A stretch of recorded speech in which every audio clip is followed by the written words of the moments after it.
Today's episode of Film Riot is brought to you by Full Sail University.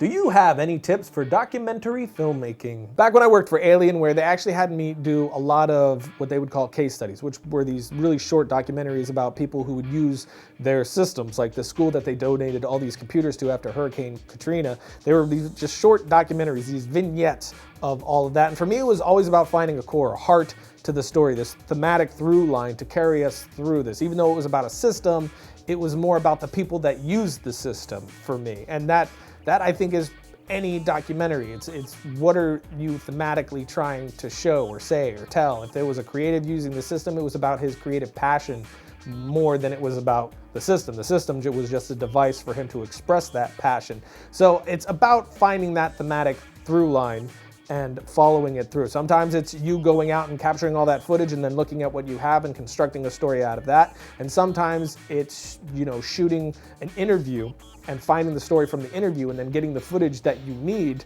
to go with that interview. But it's always about finding that central core, knowing what that is, and staying true to it. I have trouble finding inspiration to work on short films. They never turn out the way I want them to, and I'm scared they'll just be terrible at the end result. Any tips for conquering that fear? Well, first of all, you can be encouraged in the fact that you're not alone. We all have that exact same fear. I hate everything I do, and in fact, there hasn't been a single project to this day that after I've watched it, once it was finished, turned out the way I wanted it to. It's never happened. In fact, you can watch interviews with people like Spielberg and they say the same thing, that the film didn't turn out exactly how they wanted it to. And I have friends that are making major Hollywood films that express the exact same fears that you just did and that I do all the time. I mean, it's a part of it. We're just creatively insecure. It's just how it is. There's a lot of self-loathing that goes into the creative industry of any kind, but it shouldn't stop you. If it stops you, that's the failure. The failure is not making something that's bad. That's actually kind of good, because if you're making something that's bad, you can look at it and learn from that bad thing. It just means that you're learning. And as I always say, failure is the bridge to success. You have to fall on your face 1,000 times before you can walk across that bridge once. I mean, one of the things I hate most is when I finish a project, send it to someone that I want critiques from, and they just say, "Good job." I learned nothing from that. But when they send back just massive list of critiques and things they didn't like, I don't get discouraged or mad. I get excited because that is a ton I am about to learn. So don't get discouraged. Just keep doing. And then in no time flat, you're going to turn around and realize how much you learned from all that doing. Do you and Josh ever get into huge arguments where maybe Josh will threaten not to help you out with Film Riot? No, never. Nobody I work with acts like that, really, and I think it's because I approach everything I do with a sense of humility, and I only work with people who are also humble. I mean, we all just want to make something that's gonna be good and people are gonna like and have fun doing it. I mean, we get to play pretend for a living. It is a blast, so why, act that way? I mean, I'm sure I could invoke Josh to act that way towards me, but that would be my fault because I'm being an egotistical douchebag or just want everything done my way, or I'm being overbearing or asking too much. And really, you only have those problems when you work with somebody like that, somebody who just wants their idea done because it's their idea, not because it's best for the project, or just wants their face seen. Those are the people. I have a strict no a-hole policy, so we never have those issues. It's just a bunch of people who like each other wanting to make cool things. So I'm very, very strict on who we work with, and therefore those problems do not happen. Besides feature films, do you have any dream projects such as directing video games, cinematics, music videos, television shows? I would definitely love to do some more music videos, and I wouldn't be opposed to television. I would definitely like to do television at some point, but I think I'd be more interested in like the Netflix model, like how they did House of Cards. Yeah, I love that. But I have a lot of dream projects outside of the filmmaking world. Like I would love to produce music, and I want to get into comic books as well.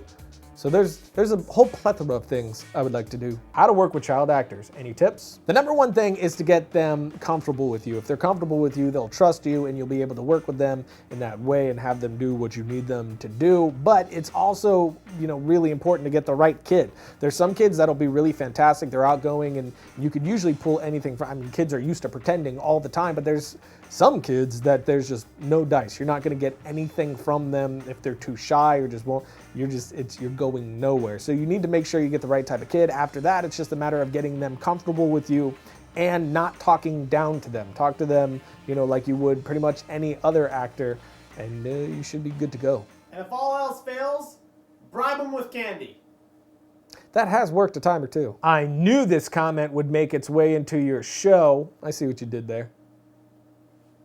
Well played, sir. Well played. If you could have one famous actor work under your direction on a shoot, who would it be? I don't even know. Just the idea of working with an actor that I admire, it just sounds like the most terrifying thing in the world to me. So I'm not really sure. I'm just scared of that thought. I think for Hugh Jackman seems like he'd be an awesome person to work with. I would definitely say Hugh Jackman. He seems so nice. Yeah, and The Rock seems so cool. Yeah. Yeah. Plus he's scarier than the devil. He's massive. But I mean, just as far as actors that I would die happy if I had directed them, Daniel Day-Lewis for sure. Hugh Jackman, I think Hugh Jackman's one of the best actors out right now. Jennifer Lawrence, Cate Blanchett. Leo. Daniel Craig. Yeah, son. Yeah, son. Damn eyes, though. And the last question, how do you get the film look versus the home movie look, and what kind of camera to buy?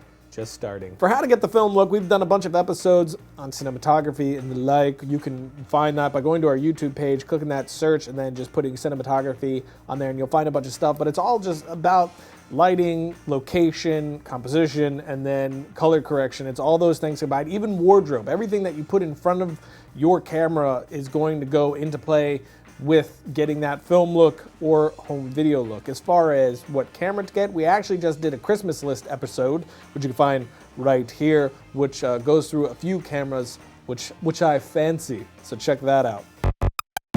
If you want to be a filmmaker, which if you're watching the show, I'm sure you do, Full Sail University has degree programs to help you achieve those goals, including the on-campus bachelor degree program and the online digital cinematography bachelor degree program. Through the on-campus film bachelor degree program, you learn what it takes to make a film from start to finish on a campus that's equipped like a Hollywood studio backlot. And through the online digital cinematography bachelor degree program, you learn what it takes to write, shoot, and edit your film start to finish. And all online students get a technology package, including a professional level digital video camera. Full Sail also offers a variety of online and on-campus degrees in fields related to the entertainment and media industry, including entertainment business, video games, art and design, recording arts, and a ton more. They also added 4 new degrees, including Film Production Master of Fine Arts degree. So if you wanted to learn more about all that, check out fullsail.edu/Film Riot to get your learn on.